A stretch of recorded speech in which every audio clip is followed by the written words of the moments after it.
עכשיו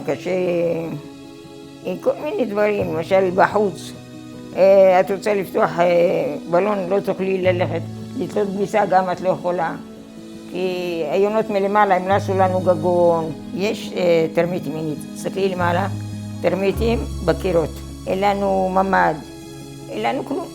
אני באמת מחכה בזמן, לפני כמה שנים בממשלה באו, הסתכלו והוא אמר שזה מקום הזה צריך בינוי ומהר, ככה הוא אמר. ועד עכשיו אנחנו מחכים. עשו לנו גן אחד, משחקים, זה לא רחוק, כאילו מאחורי המכולת. אמרו לנו, הבטיחו לנו שבונים בתים פה, אנחנו נעבור לשם, ואחר כך יעשו פינוי בינוי, ובסוף לא עשו כלום. אז רגע, מתי יעשו? מתי שיעשו, מתי שאנחנו כבר לא נהיה? לא עשינו כלום.